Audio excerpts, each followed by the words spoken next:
Estamos iniciando o episódio 4 da temporada 2 de Olhar de Trabalhador. Ouvindo, como temos feito nas últimas semanas, Sebastião José, presidente da nova Central Sindical de Trabalhadores do Rio de Janeiro, diretor nacional da Central e presidente do Sindicato dos Rodoviários aqui da cidade do Rio de Janeiro. Obrigado, Sebastião, por essa oportunidade, mais uma vez, da gente debater os assuntos nacionais e também da categoria. Eu lembro a você que está nos assistindo que vamos tratar também da situação do travamento da campanha salarial, que já lá se vão alguns anos, aí uma situação que o sindicato está trabalhando para resolver. Mas vamos tratar do assunto nacional, depois a gente entra nisso. Aguarde a gente aí. Sebastião, o assunto do final de semana e da mídia ainda é o que nós já tratamos na reunião passada, na nossa entrevista passada, que é essa questão do Banco Central. Eu fiz a maluquice de comprar o Estadão, aquele jornal lá de São Paulo, certo? Nossa Senhora, como tinha uma matéria lá de uma questão de internet que me interessava, que é o negócio de inteligência artificial, não sei o que, uma novidade aí que está rolando do chat GPT. Aí eu comprei o jornal e fui olhar. Meu Deus do céu, eu separei 8 matérias no mesmo jornal, certo? Dando cacete no presidente Lula, num governo que não tem presidente. Estamos em fevereiro. Diziam antigamente, você deve lembrar disso, não estou dizendo que você é velho, não, hein? Mas que os 100 primeiros dias era de certa lua de mel, né, do eleitorado com o novo governo e tal. A mídia não dá chance, não. A mídia, quando fala de banco, ela baixa o pau. Então, vamos falar novamente aí sobre esse assunto. O Banco Central independente e os juros altos. Como é que você... as novas reflexões aí do que você tem acompanhado. Mas prazer estar aqui de novo com você, né, nesse programa. É importante o telespectador entender que a nossa humilde opinião tem uma visão ali, né, uma visão que nós apuramos ali na classe trabalhadora, como é que eles estão vivenciando esse debate, onde eles acham que podem ser prejudicados, na maioria dos casos, né? São poucas as notícias que os menos favorecidos no Brasil tenham algumas medidas que venham a trazer alguma previsibilidade melhor para a vida deles. Essa discussão do Banco Central, ela é uma discussão eu diria, inoportuna, claro, mas necessária, que o presidente da República tivesse feito essa abordagem, né? Mas eu entendo que ele fez uma abordagem no sentido de advertir a sociedade de que havia ali, não havia uma boa vontade, vamos dizer assim, do Banco Central em entender qual era a lógica da política econômica que ele quer implantar no país, né, do projeto, qual foi o projeto que saiu vitorioso das urnas, e para que esse projeto fosse efetivado, teria que ter vamos dizer assim, esses órgãos, apesar de serem independentes, eu acho que a questão de ser independente ou não ser independente muito pouco importa, né? Era entender, né, qual é a lógica do programa econômico e social do governo Lula, da Frente Ampla, que saiu vitoriosa das urnas. O que nos parece é que o Banco Central sinalizou uma continuidade do que vinha fazendo no governo de Jair Bolsonaro. E aí essa discussão de independência, de Banco Central independente, vem à tona, porque aí vem aquelas pessoas, mas se ele não é independente porque ele é do ex-presidente, né? Se ele fosse do atual, ele teria mudado. Então o correto era acabar com a independência do Banco Central e o presidente atual ter indicado um novo presidente do Banco Central. Essas coisas, todas elas vêm à tona. Eu vi uma matéria, eu não fui menos azarado que você na hora de comprar o jornal, que eu fui ler o Globo, né? Eu li uma matéria no Globo que eu achei achei assim, um pouco sensata, bem sensata do presidente do Congresso, do Rodrigo Pacheco. Ele, né, foram questionar ele, porque a imprensa ela já demoniza ali o discurso do presidente Lula e já tenta fazer um jogo ali com o Congresso. Olha, o presidente quer mudar, o que você acha? O jogo da futrica, né? E não funcionou, porque aí o próprio Rodrigo Pacheco disse que é uma medida que foi aprovada muito recentemente no Congresso e que ele acha que a questão dos critérios, né? Por que o juro está dessa altura, etc., né? Qual é a razão? Acho que essa questão dos critérios é que precisava mudar o foco dessa discussão, né? Qual é a razão? Porque lá atrás, quando o juro chegou nesse patamar, foi quando o governo tomou medidas eleitorais para tentar viabilizar a sua reeleição e quebrou a economia brasileira, né? Quebrou a economia brasileira com as passeatas, né? Fez um pouco de política com os programas sociais, que deixaram de ser programas sociais para serem programas eleitorais, né? Houve alguns incentivos para taxistas, para caminhoneiros, para isso, para aquilo. Houve a intervenção na política de preços da Petrobras, e tudo isso mexeu com a economia. Isso justificava ali para tentar manter a inflação baixa e a meta, deixar subir um pouco o juro. Ou seja, o cara que tem muito dinheiro... É importante o nosso ouvinte entender que é o seguinte, a gente precisa... É possível a gente tirar vamos dizer assim, uma conclusão com relação a isso, né? A quem interessa os juros a 13,75? A quem tem dinheiro para emprestar. A quem não interessa? A quem precisa de dinheiro para tocar o seu negocinho, fazer um empréstimo, né? Para fazer a sua economia andar, fazer compras, usar o cartão de crédito. Aí não interessa o juro alto. E né? também, né, Sebastião, só isso, o empresário, ao invés de investir, porque para investir o rendimento, às vezes pode não chegar a esse valor nos primeiros anos, ele vai aplicar só e não cria emprego. Né? Eu concordo com você, mas aí só para o nosso telespectador entender bem esse jogo, é o seguinte, aquele que precisa realmente do dinheiro para fazer suas compras, pagar a escola do seu filho, o plano de saúde, aí ele só interessa um dinheiro mais barato. Porque aquele que está no mercado e que precisa de dinheiro mais barato, porque ele precisa investir, gerar emprego, fazer com que a empresa dele crescer, com esse juro alto, ele aplica ele e ganha dinheiro também, ele não perde. Aí, o raciocínio que eu quero trazer aqui para o telespectador é dizendo quem perde e quem ganha com a manutenção da taxa de juros nesse nível. Bora, se fica muito claro que quem precisa de dinheiro é o pobre, que não tem dinheiro, precisa tomar empréstimo, né? E aí uma coisa é o cara pegar um empréstimo no Banco Central para investir na empresa dele, para ampliar lá o parque industrial dele. Outra coisa é o cara precisar pegar um empréstimo para comprar livro para os filhos, comida, pagar o colégio, pagar o plano de saúde. É totalmente diferente, né? Ele tem esse que ele ia pegar para investir lá no aumento da empresa dele, ele pode investir esse dinheiro com juro alto e ganhar dinheiro sem fazer a obra. Agora, o pobre não pode deixar de comer. Então, na verdade, os juros altos tem alguém que tem interesse, que ganha muito.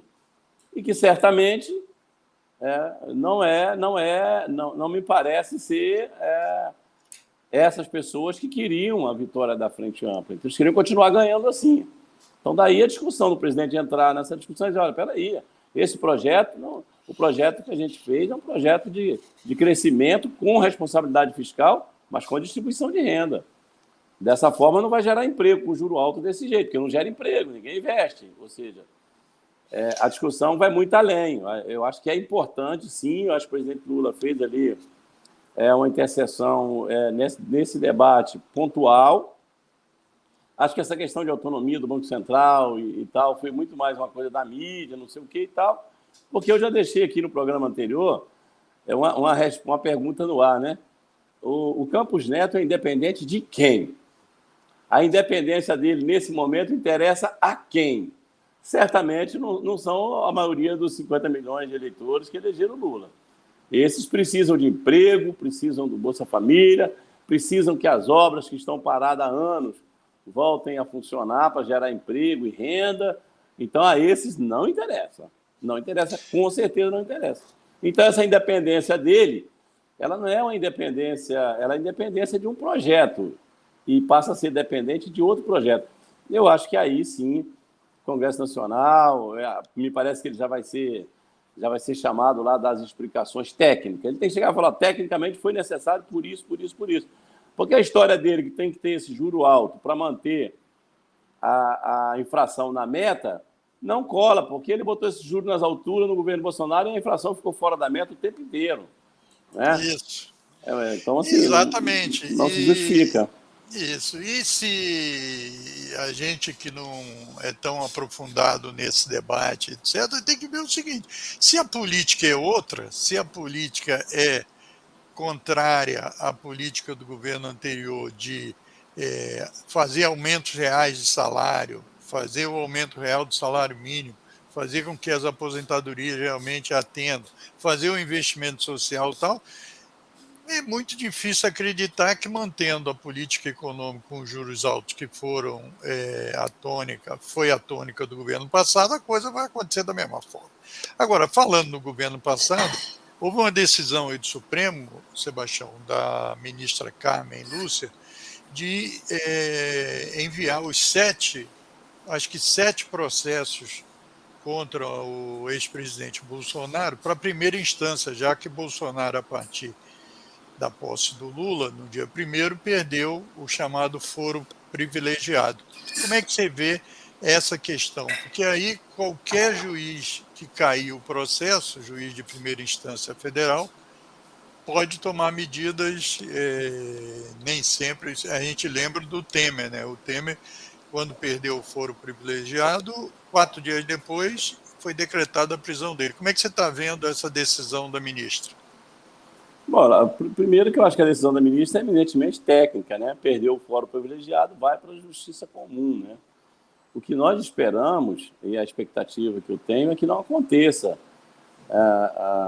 o espetáculo que aconteceu quando esse mesmo procedimento aconteceu com o presidente Lula, quando aconteceu com o presidente Temer, e que o Brasil não suporta mais, né? Os juízes falarem para fora do processo, politizarem o processo. Isso de certa forma, é uma dos motivos, né, que banalizou as ações judiciais e deixou, de certa forma, um pouco da sociedade um pouco descrente. Né? Eu acho que isso só vai se resolver, Magés, quando passar no Congresso Nacional, eles aprovarem lá a quarentena lá para juiz, para policiais, né, de todas as forças, que quiserem realmente entrar para a política, ter que entregar a caneta, porque não dá para o cara ter o poder que tem um juiz e já está preparando ali para ser candidato depois. Isso não pode acontecer mais no Brasil. O que eu desejo ao Bolsonaro, espero que isso aconteça com ele, porque eu sou um legalista, é que ele não encontre um Moro pela frente dele, que ele encontre alguém, um juiz que respeite as regras do jogo, que faça com que o processo seja conduzido dentro das regras pré-estabelecidas, com amplo direito de defesa, como prevê a Constituição brasileira, né? E que ele não seja vítima como foi os seus algozes, entendeu? Esse negócio de achar que não, porque aconteceu, tem que fazer isso com ele e tal, eu sou contra, eu sou um constitucionalista, eu sou um legalista e acho que o Bolsonaro merece sim um julgamento justo, correto, que ele pague pelos crimes que ele realmente cometeu. Que esse processo, a minha esperança é que, para o bem do Brasil, esse processo do Bolsonaro não seja politizado como foi o de outros políticos no passado. Espero que a Lava Jato não volte nunca mais, porque ela foi nociva à política brasileira, à economia brasileira, tudo no Brasil. Sebastião, sobre a investigação dos atos golpistas do dia 8 de janeiro, a mídia, quer dizer, foi divulgado pela Polícia Federal os diálogos do celular, do WhatsApp do governador Ibanez, que está afastado. E nele fica claro a preocupação do Rodrigo Pacheco, presidente do Senado, do Senado e do Congresso na véspera do dia 8, portanto, no sábado, dia 7, eu acho que eram 20 horas, da ministra Weber, também do Supremo Tribunal Federal, e do Dino, ministro da Justiça. Então, os três poderes, na véspera, no início do dia 8, mostram preocupação com o governador, e o governador falando que está tudo sob controle, que os atos serão pacíficos, que eles vão até a esplanada e tal, porque não tem nenhuma preocupação de que vai ter atos violentos e tal. E, inclusive, numa outra mensagem, ele diz que colocou todo mundo, todo o efetivo na rua. E os policiais que foram interrogados disseram que isso não tinha todos os policiais na rua. Como é que você está vendo essa investigação referente principalmente ao Ibanez Rocha, ao Ibanez governador do Distrito Federal? Olha, Moisés, primeiro, eu acho que é muito positivo, né? A maneira como esse processo tem sido conduzido em todas as suas instâncias. Acho que o que foi agora divulgado em relação ao telefone do governador Ibanez Rocha, isso demonstra que a investigação ela tá cumprindo o seu papel ali, independente, né, de quem é a pessoa, se é uma pessoa importante, influente, ou se é um simples alucinado que foi lá quebrar, depredar o patrimônio público. Eu acho que essa investigação pode, ela sim, dar um exemplo de como é possível se corrigir com o rigor da lei quem praticou crime, sem fazer politização dessa situação. Mas acho que a cadeia de comando ela vai ser identificada, e eu acho que é aí que está o maior problema. São os financiadores, são os influenciadores, são também a conivência de algumas plataformas, né? Isso vai chegar nessa cadeia. Eu acho que é aí que esse processo vai afunilar, né? E vai trazer para todos nós um sentimento de que o crime não compensa. E nós que somos do movimento sindical conhecemos como é difícil encontrar um local para fazer uma assembleia. Eu tentei, um pouco antes da pandemia, fazer uma assembleia de rodoviários na Cinelândia. Eu não consegui, mandei para o quartel local, dizer quantas pessoas, qual era o som que ia usar, quantas horas ia ficar, que hora ia chegar, que hora ia sair. E não foi autorizado eu realizar uma assembleia de trabalhadores lá, né? Então, quando a gente vê locais que seriam áreas de segurança nacional ficarem ocupados durante meses por pessoas armadas, com toda uma estrutura, banheiro químico, quem autorizou? É aí que tem que se chegar a essa cadeia de comando. Quem autorizou? Porque a gente teve uma violação, né, dos princípios da liberdade e autonomia sendo usadas para cometer crimes, né? E isso eu espero que a investigação chegue com muita firmeza, com um processo devidamente comprovado, e que não fique só esses que fizeram selfie lá dentro dos três poderes preso ou com tornozeleira.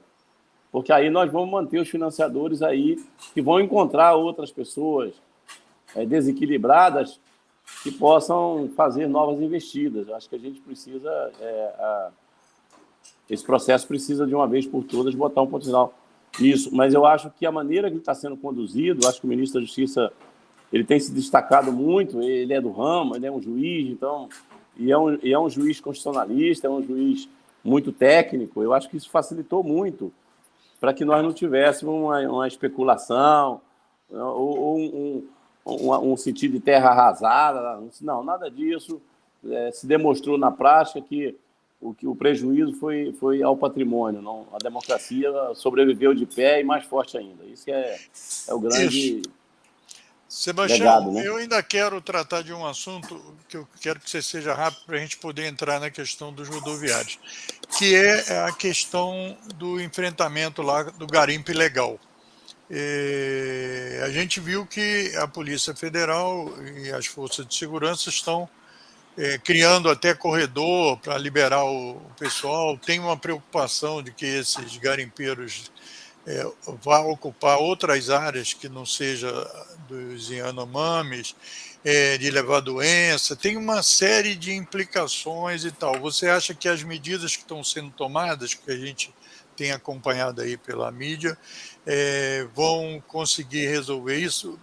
Eu quero dizer a você que não sei se você vai poder analisar isso tal, que do mesmo jeito que você falou aí dos financiadores, dos graúdos que precisam ser enfrentados, nessa questão do ouro, eu fui saber que uma balsa daquela que eles custa 1 milhão. Quanto custa helicóptero que está sendo incendiado, etc, tal, para poder, porque não dá nem para tirar de lá. Ainda falta muito para chegar naqueles setores que ganham com aquele monte de gente lá sofrendo na selva para garimpar ouro, que é uma medida ilegal, porque é o garimpo ilegal, mas que no fundo eles estão servindo a gente muito mais graúdas, né? Faz uma palhinha aí que a gente precisa de dar uns 5 minutos para a situação aqui dos rodoviários.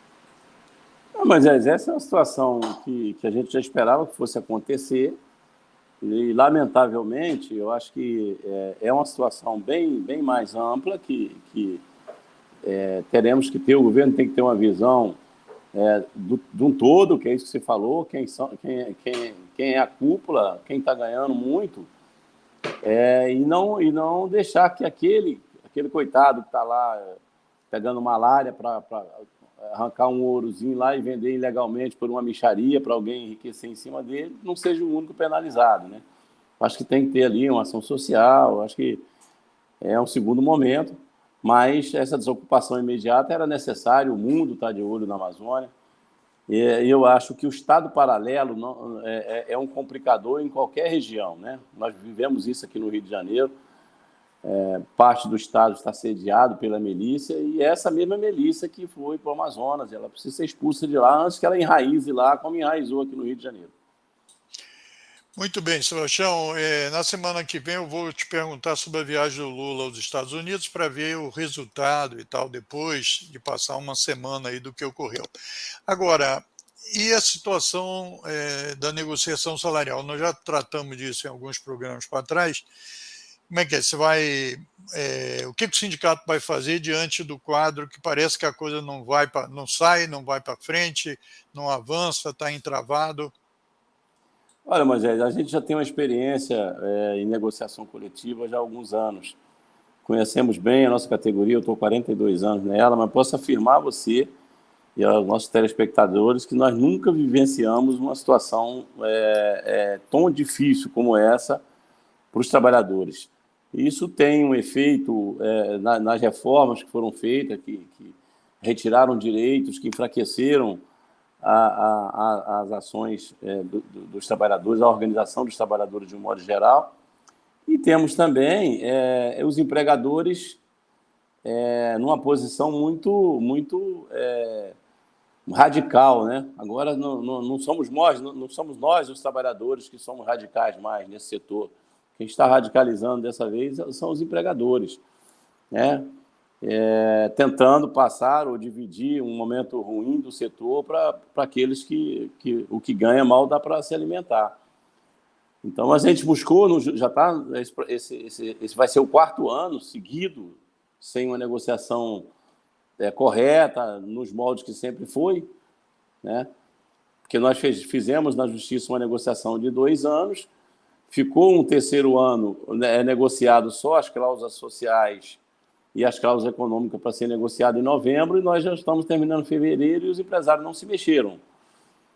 Tivemos 2 reuniões muito ruins, frustradas, e a nossa preocupação é que há um descontentamento muito grande da nossa categoria, que, de certa forma, mesmo sem a gente ter pautado isso ou feito qualquer paralelo entre as discussões que a Prefeitura fez com o setor com relação a subsídio, a reajuste de tarifa, nós não fizemos esse paradigma em momento algum, mas os trabalhadores fazem. E agora eles fazem com mais, vamos dizer assim, com mais ênfase nesse momento que a Prefeitura administra a maior empresa do município, não é? Através da Mob Ria, administra o BRT. E é signatária dessa mesma convenção, faz parte do sistema. Então, começou um boato até de greve no Carnaval sem ônibus. Eu vou amanhã fazer uma reunião da diretoria para soltar um informe para os trabalhadores. Acho que não é nada disso, o sindicato não realizou nem a assembleia, nós não vamos aí politizar uma coisa tão importante como essa, nem muito menos penalizar a sociedade. Agora, há uma revolta de fato dos trabalhadores, principalmente em relação ao prefeito, porque ele, segundo ele divulgou na imprensa, ele chegou a um preço para a tarifa, ele criou uma série de travas para que aquilo fosse cumprido, para as empresas receberem o subsídio, mas ele mesmo é signatário de um dissídio coletivo assinado, que deve 11, no mínimo a inflação para os trabalhadores, que é 11,90, na pior das hipóteses, desde novembro, e ele não se manifestou, nem se manifestou nas negociações para dizer para os empregadores, olha, vamos resolver esse problema junto aqui, vamos resolver essa situação dos trabalhadores já estão um ano sem ajuste. Ele não falou absolutamente nada, nem para os empresários e nem para a direção da empresa que ele administra para cumprir aquilo que está na norma coletiva. Essa é a nossa principal preocupação hoje, não é? E a gente está tentando uma conversa aí com a secretária de Transporte, não queremos, não fomos chamados para essa negociação, não queremos ser chamados para essa negociação, mas queremos que os direitos dos trabalhadores sejam respeitados e o prefeito, nesse momento, além de ser o responsável pelo transporte, ele também é empregador, está dando um mau exemplo danado para os empregadores ao não cumprir aquilo que está convencionado. Então, mais um minutinho, é o seguinte, os próximos passos, vai ter reunião da diretoria, a perspectiva é chamar a categoria, se houver algum movimento vai ser da categoria, então vai ter que ser ouvida a categoria, e vocês estão pensando em alguma ação jurídica para garantir que haja a recuperação salarial, não é isso? São essas 3 medidas. O nosso jurídico está preparando para ingressar no tribunal, pedir de imediato uma mesa redonda de negociação no tribunal, com a prefeitura, com os empresários novamente, para ver se a gente consegue evitar que haja uma paralisação e isso prejudica a população e os usuários da cidade. Ok, Sebastião. Até a próxima semana. Obrigado aí. Semana que vem é Carnaval. Aí tem que ver aí se vamos gravar mesmo na segunda, certo? Estamos aí pronto para isso. Ok, então. Até a próxima. Boa semana para todos vocês que estão nos acompanhando. E os rodoviários aí, fiquem alerta que o sindicato vai divulgar exatamente um boletim para a categoria. Tchau. Tchau, tchau. Obrigado.